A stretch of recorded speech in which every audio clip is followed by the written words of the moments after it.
vaccines. Sa atong balita international, US FDA Advisory Panel nagboto pabor sa COVID-19 vaccine sang Pfizer. Pag sa atong balita sports sa Pilipinas, mag-host sang final window sang FIBA Asia Cup qualifiers sa Pebrero 2021. Sa atong balita entertainment, Luis Manzano kag Jessie Menjola magapakasal na ayhan. Aksyon Radio Philippine Standard Time, alas 6 utso. Detalye sa ato mga nagapangunang nga balita lokal pagkatapos lamang sa mga ini.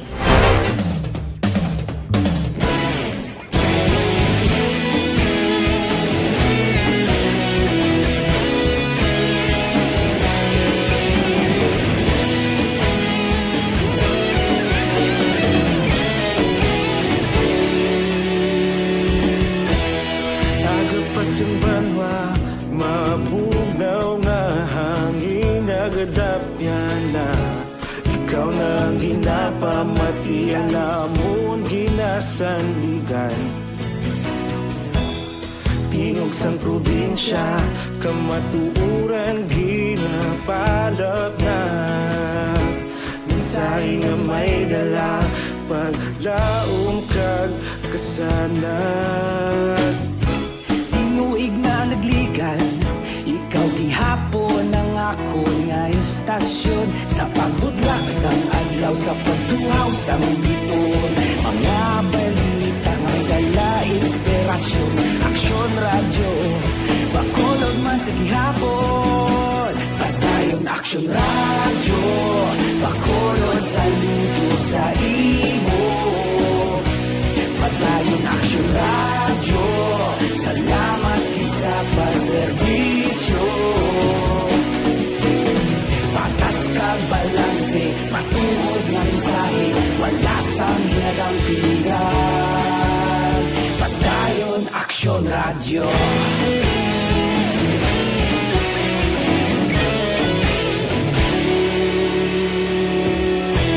Pagkolon kag negosanon, inyong pamatian. Stasyon nga nagapalaplag sang kamatuuran. Mabakod nga prinsipyo, reporter handa sa serbisyo. Kahapon, karon kag sa gihapon, kita magapadayon. Tinuig na nagligan, ikaw. Aksyon Radio Philippine Standard Time, alas 6 Jess. Kagkaroon sa ritanya sa ngaton mga nagapanguna nga balita lokal.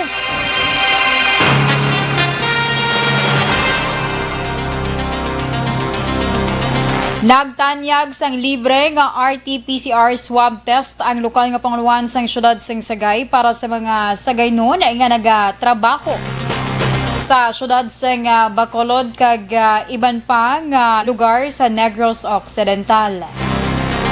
Suno kay Attorney Ryan Bonghanoy ang IATF head sa syudad sang Sagay.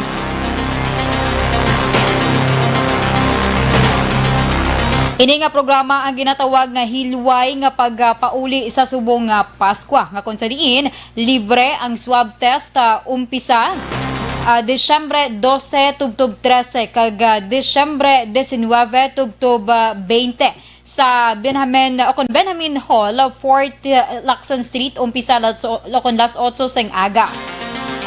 Dapat man nga pre-register paagi sa pag-text sang ilang nga ngalan sa 0975-02-05035.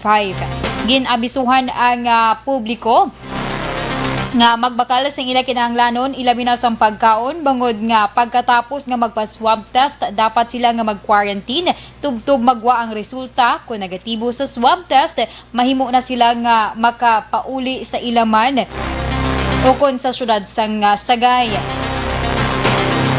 Panugyan ni Bonghanoy nga kung nakasulod na sa syudad hindi na magwa tubtob matapos ang holiday season sa Enero 4, 2021.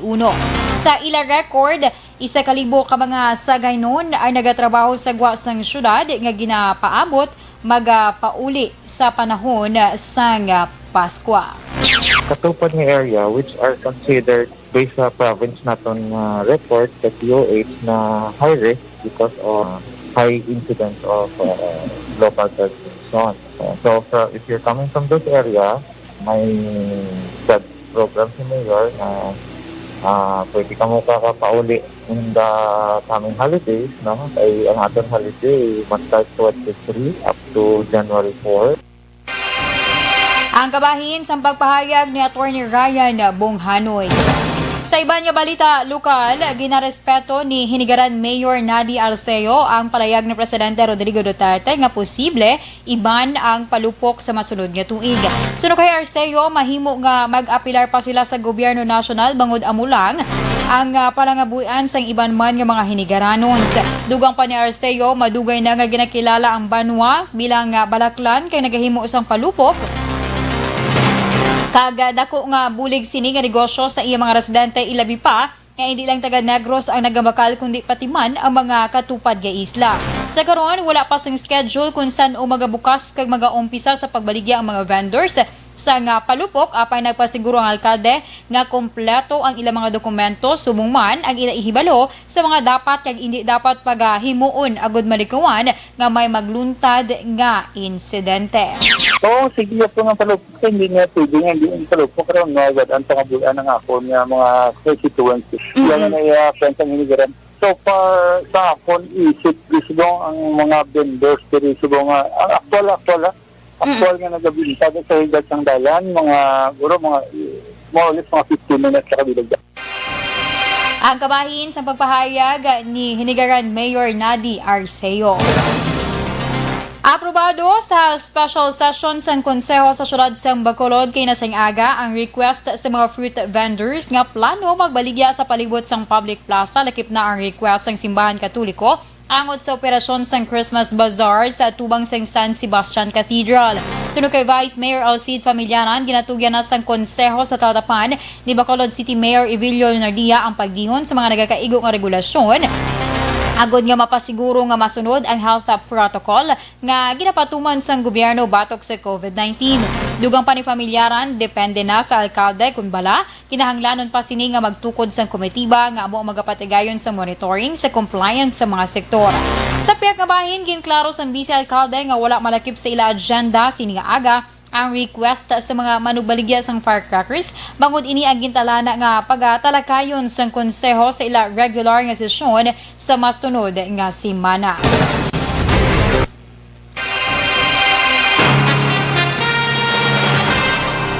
Sa dugang pa nga balita lokal, ginapaabot ni Bacolod City Councilor Renesito Novero ang chairman sang Committee on Education nga maaprubahan na sa palabuton nga Lunes, Desyembre 14, ang kapin 230 milyones pesos nga pondo para sa local school board sang syudad.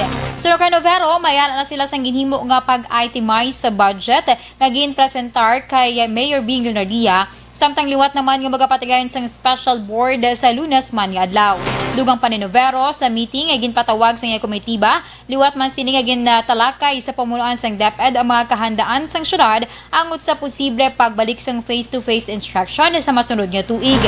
Suno pa sa konsehal, apisar nga wala pa sang kasiguraduhan kung bala aprubahan ni Presidente Rodrigo Duterte ang proposal sang DepEd, mas labing maayo nga mayara na sa nagakaigo nga contingency plan ang syudad.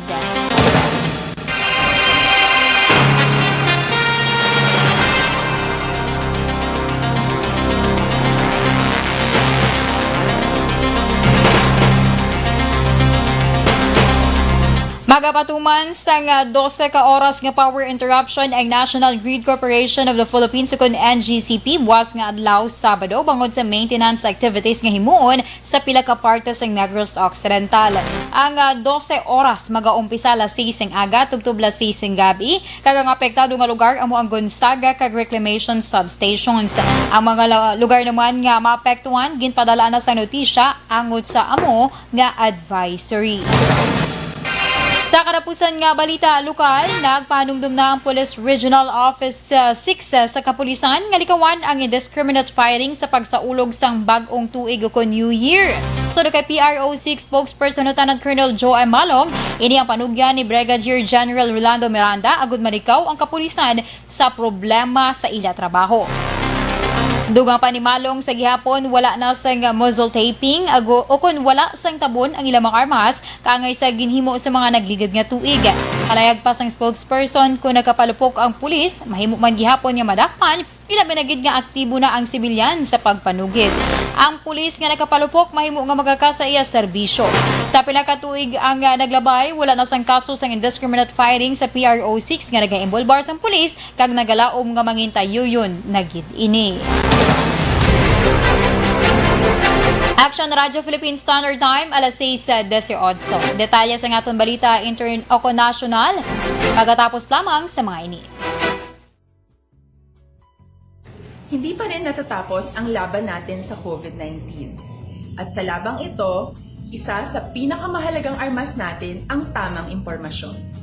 Importanteng maalam tayo kung paano ba natin mababawasan ang tsansang mahawaan tayo ng COVID-19. Pero, ano nga ba ang alam natin ngayon tungkol sa pagkalat ng COVID-19? Base sa kasalukuyang pag-aaral, ang COVID-19 ay sumasama sa droplets sa tuwing may umuubo, bumabahing, kumakain, nagsasalita, o kahit sa paghinga. Kadalasan, hindi natin namamalayan ang pagtalsik ng mga droplets na ito dahil hindi sila nakikita. Ano naman ang magagawa natin para maibaba ang exposure natin o tsansang magka-COVID?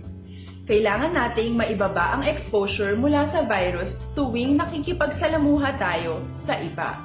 Isa sa pinakamainam na tool ang face mask upang mabawasan ang ating exposure at ang pagkalat ng COVID-19. Kaya naman, face mask ang bida topic natin for today. Binabawasan ng mask ang tsansang makahawa at makapanghawa tayo sa ibang tao. Ayon sa current studies, kaya nitong bawasan ang ating risk of infection ng 67%. Ngayon, napakadami ng face mask na available para sa atin. Ika nga options, options, options. So, how do you get to decide which one to use? I-ready ang inyong mga phone at i-screenshot ang mga comparison na ito ng iba't ibang mask.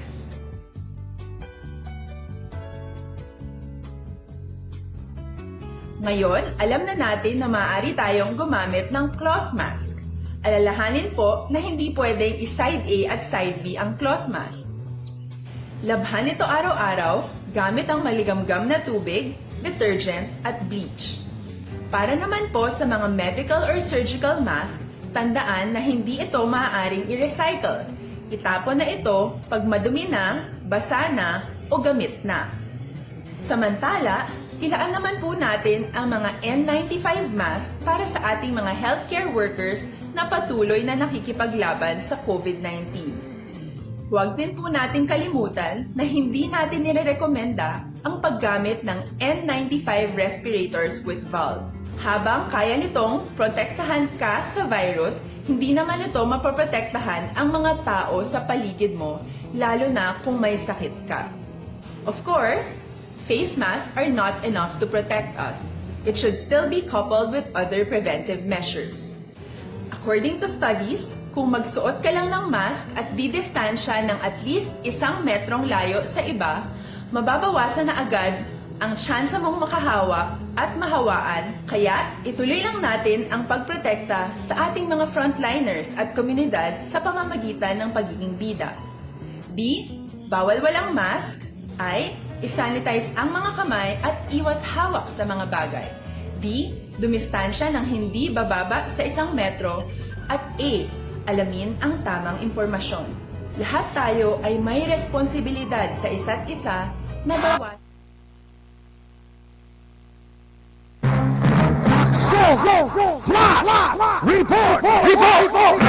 Aksyon Radyo Philippines Standard Time, alas 6:21.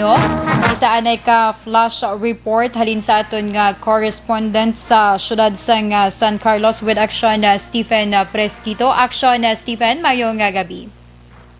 Yes, sanan sa may kadina sa aton nga flash report isa ka aksidente o vehicular accident kay isa ka closed van nga L300 van ang nahulog sa sining sitio Dokog-Dokog Barangay Rizal, San Carlos City, Negros Occidental. Karon gid lamang hapon mga pasado na nilas 4 aksyonan gani wala pa nato na kompleto parang nga detalye sini atang sa inisyal nato nga investigasyon nga pito ang sakay sa sining van no kag wala pa makumpirma kung may patay o sa sining aksidente tungod nga na-retrieve no ang halos pito ini ka mga pasahero nga may ara ini ato nakita isa ini ka tigulang nga babae ang pinakauli ikapito ini siya na kuha na dayon ato ang isa ka bata isa ka nagabusong nga babae kag ang driver sini kag kaupod ano so wala pa lang pila ka lalaki kag pila ka babae kay sa karon gina initiate pa sa atong kapulisan sa traffic division ang investigation kung walo ba kay may ara nagambal nga walo or pito so ikumpirma na to inagkaroon aksyonan kung pilagid tanan ini sila kag so far no ginadala ini tanan ang mga na-rescue sa retrieval operation sa aton sa CDRRMO mga rescuers mga barangay tanod kag aton kapulisan ang mga sakay sa sining salakyan Action, so kay hindi naton makita aksyonan gino ang sitwasyon sang salakyan tungod nga madalom ini around mga sa estimated nga 40 to 60 feet above ang kadalumon katas anon sa sining pilas nga pangtang nga nahulugan sang amo nga salakyan nga ini nga van kag so far wala man naton pa nakumpirma kung bala may mechanical failure na wadan ini brake o kung natulugan ang driver no so karon pa dahil pa nga ginapangkuan sa investigasyon sa atong traffic division ang amo nga insidente kay ang mga pasahero hindi pa man sila gid maistorya kagina ang mga na rescue actionan kay medyo hindi pa ang ilang may mga trauma ini sila nga iban hindi pa makahambal no so far nga sa atong naabtan sa mga insidente nga amo ini ang nakuhaan nato nga ang isa ka tigulang nga babae na wala pa nakuha ini iya kumpirma ang iyang edad kung pila kag kung magkapamilya ba sila sini or ini ba lang nga van private o kung di pasayroan so aton pa inay-kumpirma karon aksyonan sa aton night patrol no kung pilagid ini sila kag kung may araban na patay sa sini nga insidente kay wala pa may nakamag so far according sa mga rescuers naton tanan na rescue nga buhi no pero since gindala bigila yon sa San Carlos City Hospital ini mga victims so wala pa dayon gid makumpirma kon bala naka-survive ini tanan nga mga pasahero kay aton pa i-update ini aksyonan kung akuan tanan sa mga yes aksyonan bali anong plastada direksyon sang sining salakyan papuli na o kun may ginkadtuan halin ini sila kung ato lang from Bacolod nga way no north so padulog ini sila aksyonan kay dulugon giman ini siya diri kung magpakadto ka going to Bacolod pasaka siya no but then since padulog sila amo nga buylog ang salakyan so diretso gid sila sa sininga pang pilas nga may mga kakahuyan nga so far hindi natin makita gani sa dalom ang itsura o kung ano ba ang sitwasyon sa salakyan sa idalom sining pangpang no so far aton pa na makuha gid karon aksyonan sa mga pasahero kung aton na kag sa aton sa investigation mo sa aton kapulisan kung ano natabo sini nga ang nahulog sila sa sining area o nga lugar dira sa sitio kay ini nga lugar aksyonan no kung aton i-recap no permi gid ini halos ini nga lugar kadamo na sa mga insidente na nagkalahulog dira nga mga salakyan not only nga ini nga van may ara motor may ara series bus may ara nga mga cargo trucks nagligad to atong mga taga-globe no so ini nga lugar na medyo very critical gid ni siya sa tungod dulugon gid siya nga may curve galiko-liko ini siya sa zigzag ini nga karsada aksyonan okay so, update na natin aksyonan, no? Kung dugang pagkikaroon ng mga detalye, kung makuha na tanan gid nga informasyon sa sininga na tabo nga insidente karon gid lamang nga hapon diri sa may sitio Dokog-Dokog, Barangay Rizal, San Carlos City, Negros Occidental. Nag-report na rin diri sa siyudad sa San Carlos, una sa Balita, una sa Aksyon. Ini sa Aksyon, Stephen Fresquito sa Bacolod, Aksyon Radio. Aksyon! Aksyon Radio Philippine Standard Time, alas 6:27 kag inyo gin pamatian mga ka-aksyon ang report man sa aton nga correspondent dito sa syudad sa San Carlos angon sa sining vehicular accident. Ang dugang sinakaron nga detalye pagid mga information kung sanday sinod mga ngalan sa mga sakay sa involve nga salakyan kag hoping dugang pagid nga mga information nga mapagwa man sa kapulisan sa syudad sa San Carlos bantayan man sa pila ka public affairs program sang Aksyon Radyo Bacolod. Kakaroon sa detalye na sa aton mga nagapangunang nga balita nasyonal. Gina-prepare na ni Health Secretary Francisco Duque III ang mga hospital sa paghatag sang bulong sa mga pasyente nga mahimo magbatsyag sang allergic reaction pagkatapos nga mabakunahan sang COVID-19 vaccine. Suno kay Duque, kinahanglan nga madokumento ang allergic reaction so kung ginatawag man nga adverse effect following immunization kung AEFI. Una, nag-issue sa pandam ang health official sa United Kingdom nga sinuman nga may history sang allergic reaction hindi dapat paghatagan sang COVID-19 vaccine sa Pfizer-BioNTech matapos nga duha ka tawo ang nagbatsyag sang severe allergic reactions bangod sa bakuna. Nakapasar na ang duha ka COVID-19 vaccine sa pre-evaluation sa idalom sang vaccine experts sa panel kag ethics review board kag ginpasa na sa Food and Drug Administration kung FDA para sa final evaluation. Suno kay Health Undersecretary Maria Rosario Vergere, ang duha ka mga vaccines gin-develop sang Janssen Pharmaceuticals sa idalom sang Johnson & Johnson kag Chinese company nga amo ang Clover Biopharmaceuticals. Magluwas sa duha ang Sinovac nga isa man ka Chinese company ang nakapasar naman sa VEP samtang ang British-Swedish pharmaceutical company nga AstraZeneca ang gin-clear naman sang Ethics Review Board. Sa dugang pangabalita nasyonal, may siyam sa karon ka target storage hubs ang Pilipinas para sa COVID-19 vaccines.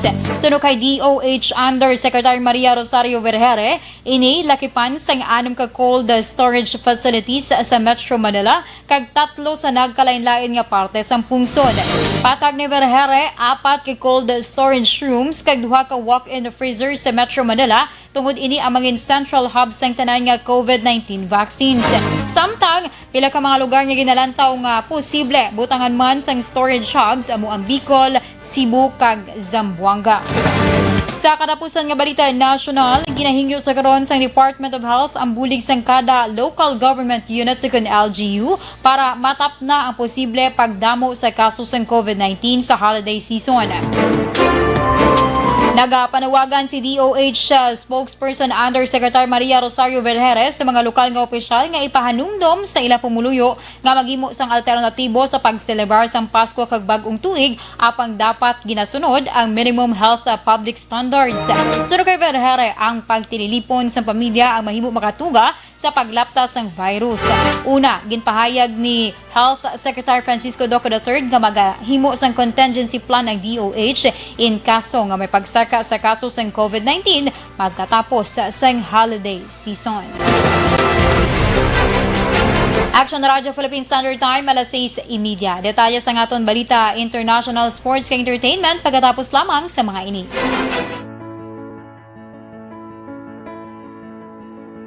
Ilang bagyo man ang dumaan, tayo magtutulungan. Katuwang ang MBC stations, DZRH Radio, DZRH News Television, Aksyon Radio, Love Radio, Yes the Best, Easy Rock, Radio Natin at DZRH News FM. Sa lahat ng nais tumulong sa ating mga kababayan na naapektuhan ng mga nagdaang bagyo, ang MBC, kasama ang lahat ng radio stations, TV at digital platforms nito sa iba't ibang panig ng bansa ay naglunsad ng MBC Operation Tulong Bayanihan ng Bayan. Sama-sama nating tulungan ang mga kababayan nating lubhang nasalanta at kasalukuyang nangangailangan. Maaari po ninyong ipadala ang inyong cash donations sa aming MBC DZRH Operation Tulong Metro Bank account 640-7-640-0-2 990-7. Ang malilikom na mga cash donations ay aming gagamitin para sa relief operations. Buong bayan man ang naapektuhan, buong bayan naman ang magtutulungan sa MBC Operation Tulong Bayanihan ng Bayan. Para sa karagdagang impormasyon, bisitahin ang MBC Operation Tulong Official FB page. Maraming salamat po.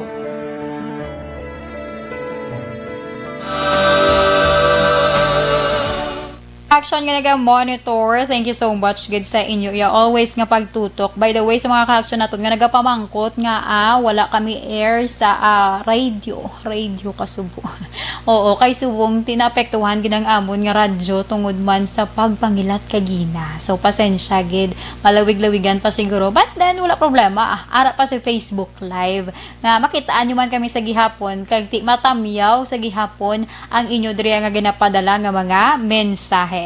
Sa kay Ma'am Emma Alcuala Calstrom, good evening Miss Andy Tamyaw man ang Evelyn Panel of Dos Hermanas, Talisay City. Greetings from Sweden. Thanks, Gid, and happy weekend and stay safe. Ikaw, Mandira, ma'am. Thank you so much, Gid.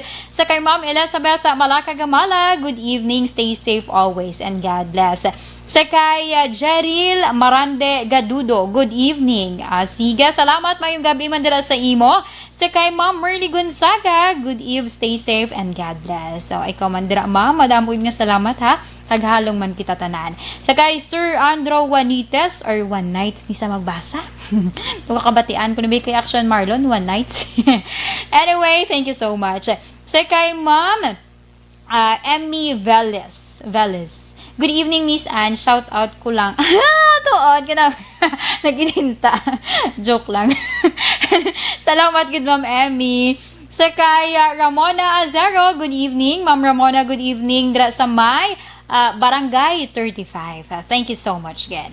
Sa kay Ma'am Alma Agravantes Sabater, good evening, man. Sa kay Zoraida Lucero, good evening sa lahat ng mga balita. Number 1 kayo sa lahat. Salamat sa inyong serbisyo. Maraming salamat din po sa inyo, Ma'am Zoraida Lucero. Sa kay Ma'am Selbeth Yap, oo ma'am, halin pa kakaina sa kay Tita Wilma Sugaton, nagka-experiensya kami sang problema sa amon nga radyo. So, pasensya, gid. But, sige lang ano na kami Japon sa amon Facebook Live. Kag from time to time, visit lang sa amon nga Facebook page kay updated lang na Japon. Sa kay Ma'am Jean Oysesar, ma'am, ayong gabi ilan dira sa imo ha. Halong always, kag naga-monitor ko no. Hello sa Energy Fans Club. Thank you so much. Sa kay presidira nila sa kay Dennis Tibor Roma, sa kay ila Vice President kay Regentan Villalon, kag sa ilang secretary kay Anthony Jones Havillo Ceblano. Mayong gabi dira sa inyo tanan. From San Enrique, Manapla, and back to Kawayan. Sige. Sa kay Jose Moncal Torilla, naga-monitor man subong. Sir, mayong gabi lang dira. Sa kay D-Dane Jonah. Ay, salamat. Kada ko sa nga ako nga tingog, pero ang matod, gamay lang ko. Thank you, good mama, D-Dane Jonah. Sa kay, sige, salamat sa liwat sa imo, Jeriel Maranda Gadudo. Sa kay John Villarosa, good evening, naga-monitor from Banwasang, Morsha. Kay Glu Shua. Namangkot man siya, wala ko nuga-air. Na-mention ko na kagina, mama.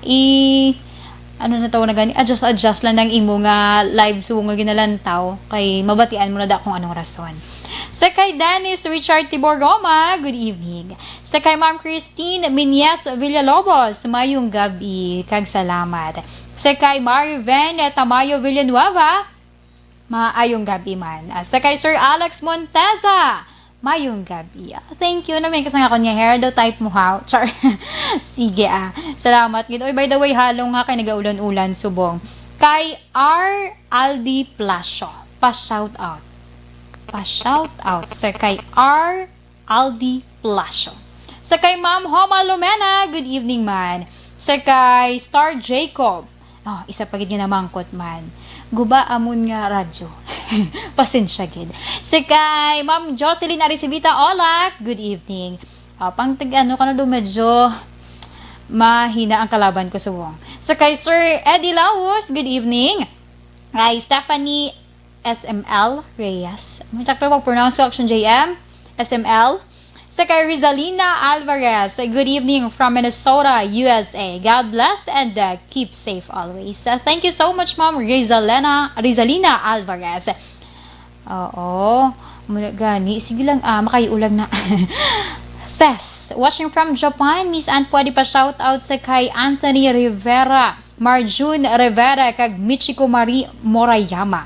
Shout out na kuno kay Anthony Rivera, Marjun Rivera, kag Michiko Marie Morayama. Sige, salamat. Kay Ma'am Merly Dolido Magallanes, good evening man. Kay Ma'am Vanessa Mayo, kay Ma'am Yvonne Moecher, sino pa ang isa ko? Kay Ma'am Rose Guevara, good evening man. Sino pa ganing Action JM? Natandaan mo na ang nagahambal pero may nga watching, ang naga-send balas ang be safe. Nalipat ko sang name niya. Basta lang basta kamutanan nga nag-monitor. Thank you so much and God bless us all. Happy weekend.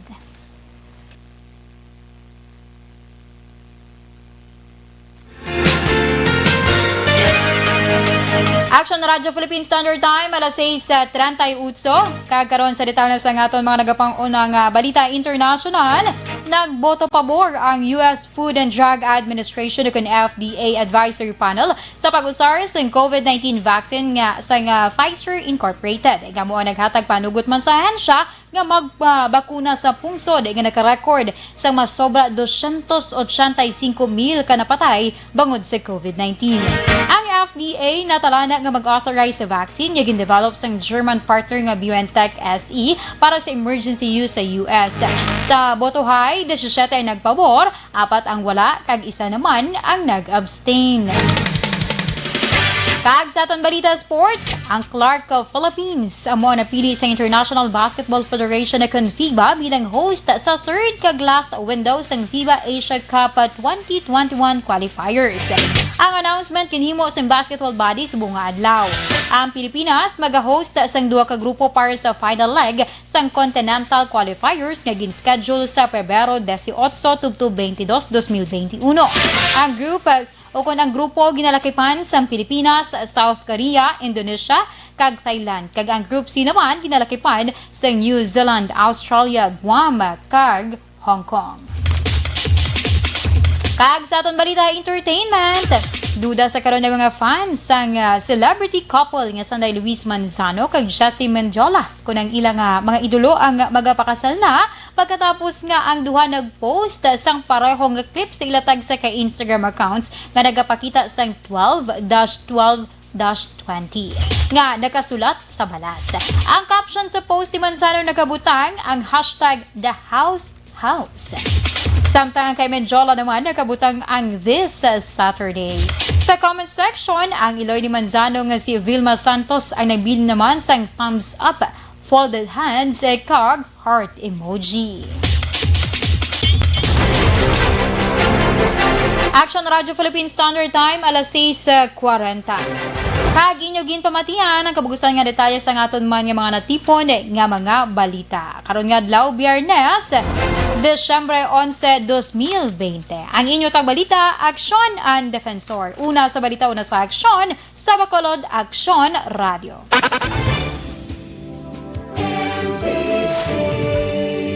Manila Broadcasting Company. Sa balita, komentaryo, issue, serbisyo publiko. Aksyon Radio. Sa Bacolod, Aksyon Radio. Aksyon Radio.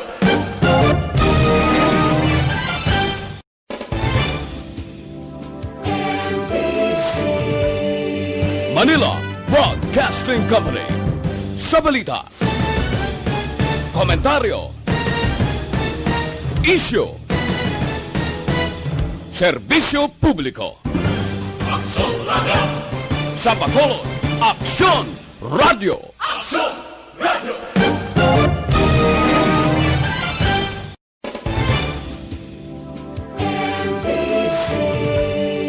Manila Broadcasting Company. Sa balita, komentaryo, issue, Serbisyo Publiko. Sa Bacolod, Aksyon Radio.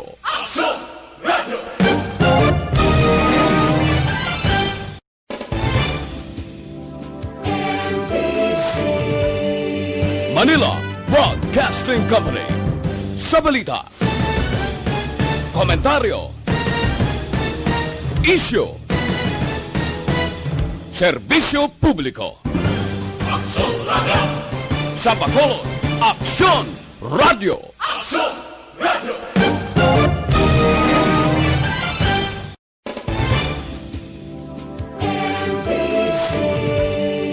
Manila Broadcasting Company. Sa balita,